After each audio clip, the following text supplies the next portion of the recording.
नमस्कार, आप देख रहे हैं बिहार हेडलाइंस और मैं हूं अचला श्रीवास्तव।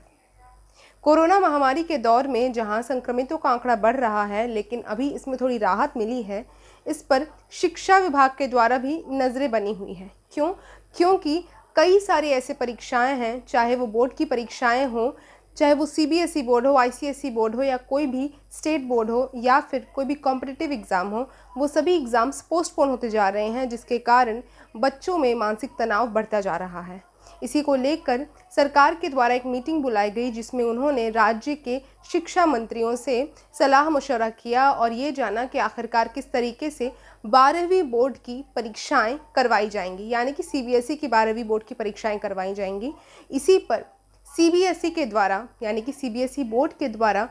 कुछ प्लान्स बनाए गए हैं। तो चलिए नज़र डालते हैं कि आखिरकार किस तरीके के प्लान्स बनाए गए हैं सीबीएसई बोर्ड के द्वारा, कि आखिरकार किस तरीके से 12वीं बोर्ड की परीक्षाओं को करवाया जाएगा।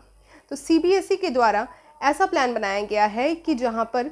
15 जुलाई से लेकर 26 अगस्त के बीच में ये जितनी भी परीक्षाएं हैं वो हो पाएंगी, यानी कि 15 जुलाई से लेकर 26 अगस्त के बीच में सीबीएसई की 12वीं बोर्ड की परीक्षाएं करवाने का प्लान बना रही है सीबीएसई।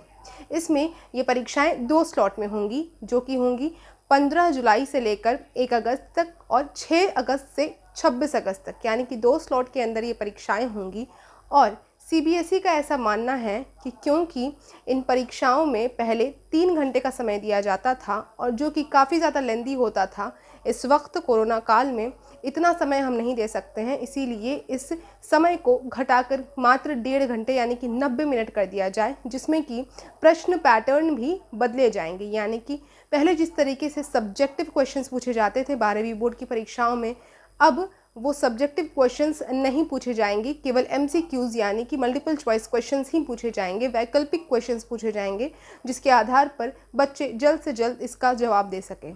इसके साथ ही सरकार के द्वारा, यानी कि केंद्र सरकार के द्वारा ये सुझाव भी दिया गया है कि क्यों ना जो केवल ज़रूरी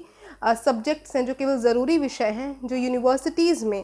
मेरिट पर किसी भी विद्यार्थी को दाखिला लेने के लिए ज़रूरी होंगे, उन्हीं सब्जेक्ट्स की परीक्षाएं ली जाएं 12वीं बोर्ड की। इस पर भी सरकार ने अपना फैसला सुनाया है कि वे 19 सब्जेक्ट्स की परीक्षाएं लेना चाहते हैं 12वीं बोर्ड की। जितने भी विद्यार्थी हैं उनकी जो भी 19 सब्जेक्ट्स जो हैं वो मेरिट के आधार पर विश्वविद्यालयों में दाखिले के लिए ज़रूरी हैं। इसके साथ एक और प्लान बनाया गया है सीबीएसई के द्वारा। सीबीएसई के द्वारा एक और प्लान बनाया गया है, जिसमें कि ऐसा कहा जा रहा है कि जो भी विद्यार्थी इन दोनों स्लॉट्स में, यानी कि 15 जुलाई से 1 अगस्त और 6 अगस्त से 26 अगस्त के स्लॉट के बीच में अपनी परीक्षा नहीं दे सकते हैं, वे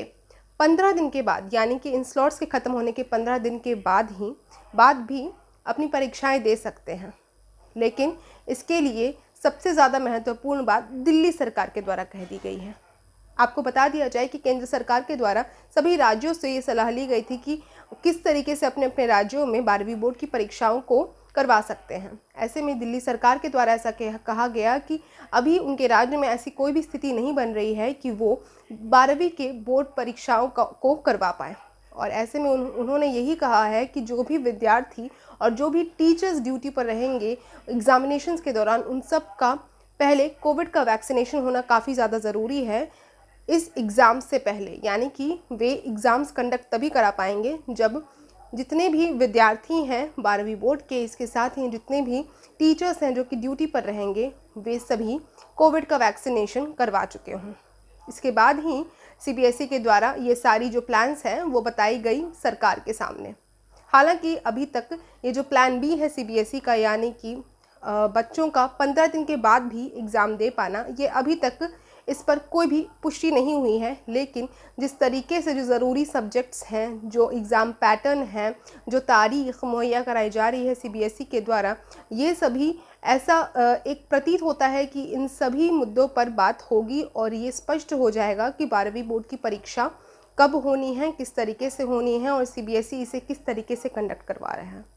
तो इसी तरीके की जानकारी के लिए आप बने रहिए बिहार हेडलाइंस के साथ।